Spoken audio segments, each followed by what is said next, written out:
Hi guys and welcome to Evolution Cards. Today I'm making a video for you to determine how much your Pokemon cards are worth in today's current market. I'm going to start with the very first Pokemon sets because I gather most of you have recently dug your collection from your childhood out from either the attic, perhaps the garage, and obviously you're just trying to figure out how much they're worth. You can tell it's a base set because this part of the card is blank, it does not feature a symbol. And this set features 102 cards. This number can be found on the bottom right corner and I'll enlarge that for you here. Now you know what set we're using in this example. You need to know there are 3 factors to consider before you can actually value your cards.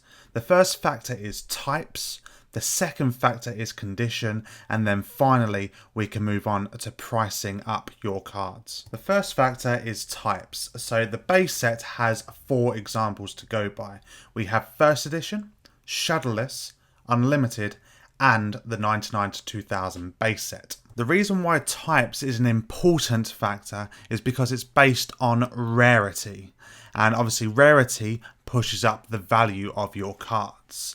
So the rarest of these 4 is the first edition. The second rarest is the 99 to 2000 base set.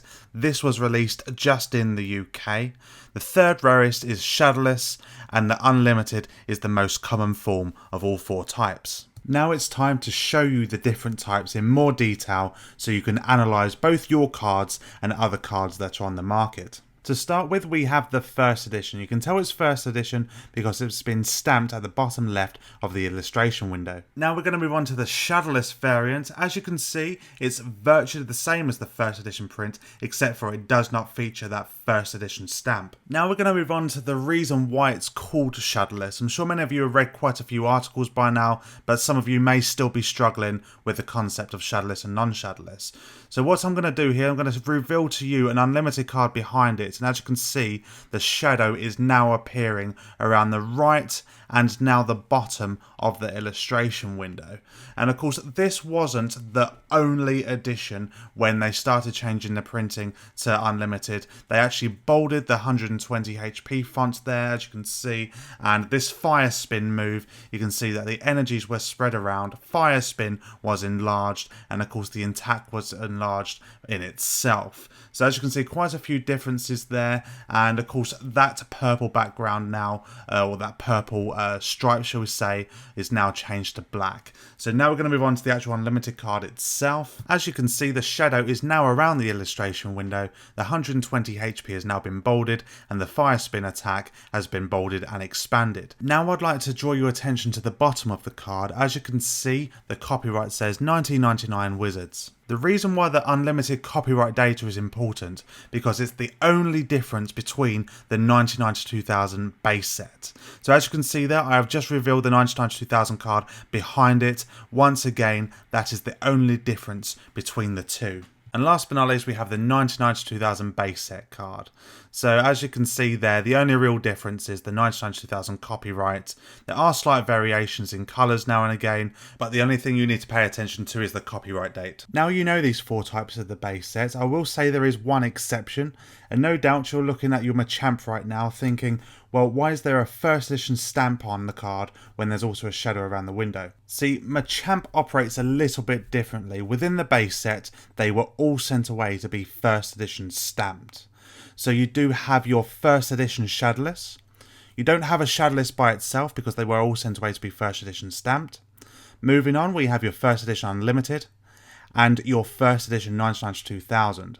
There was one extra, which they were actually printed for the 2-player CD-ROM starter set, and this is known as the Cosmo Machamp because the holofoil is different compared to the normal base set. This one actually features orbs, while the others traditionally feature stars. Moving on, I want to talk about other cards that you may find in your childhood binder. I'm going to start with Jungle and Fossil. I'm bringing these 2 up first. You can tell this by the 2 symbols located to the bottom right of the illustration window. The reason I'm speaking about these 2 is because there are 2 exceptions to this. As you can see with the key, there are first edition and unlimited. Like the base set, the rule of thumb is the first editions are the rarest. Obviously that doesn't apply to 99 to 2000 Fossil print. Only a select few of these were made, so you cannot complete the whole set. Same with the no symbol error, and that just means that the jungle symbol was not printed on a select few. I won't go into too much detail about this, but I just wanted to establish the rarity and just to pay attention for any of the smaller details. The other sets include Team Rocket, Base Set 2, Gym Heroes, Gym Challenge, and promos, including Ancient Mew, which I'm sure you're familiar with, and also the symbols are also located at the bottom right of the illustration window. Now, I'm actually going to post a link below which will take you directly to a website which will allow you to pair up each symbol, and it'll tell you about the year, about the set, about every single card that features within the set. Next up for types, we have Rarity.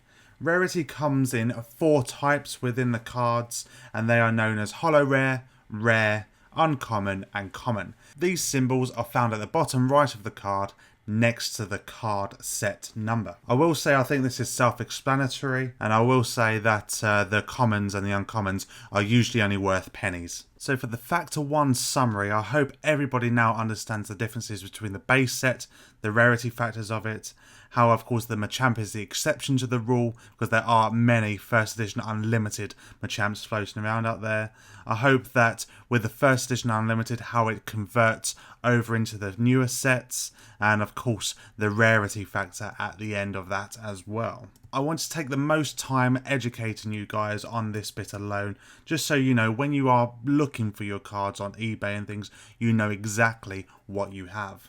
So now we move on to Factor 2, which is condition. Now guys, it's very important that you look at both the front and the back of the card.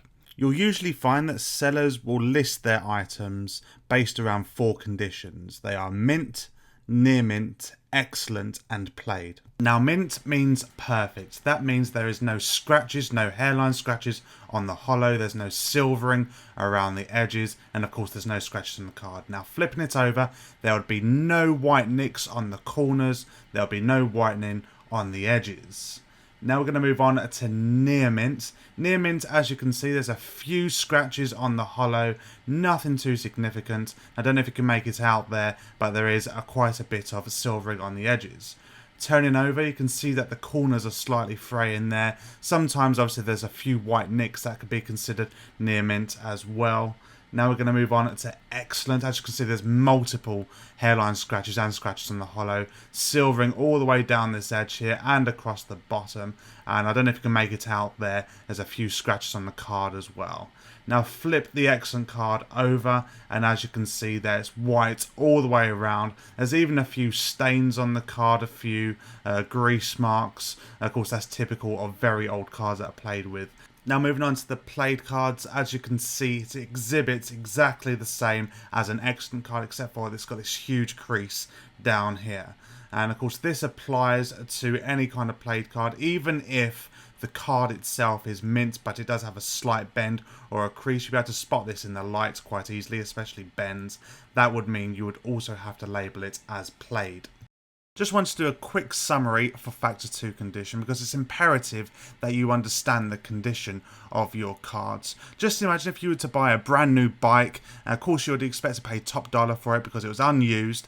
However, over time you buckled the wheels, scratches, handlebars bent, then of course you couldn't command the full price for it. So it would save you both time and money to list your items correctly, and also help your reputation on auction websites as well. Now there are other sellers out there that aren't aware of the condition, obviously new people trying to get into the collecting scene, and of course it does now help for you to inspect their photos, so at least you can gauge the correct market value. So now we move on to the third and final factor, pricing.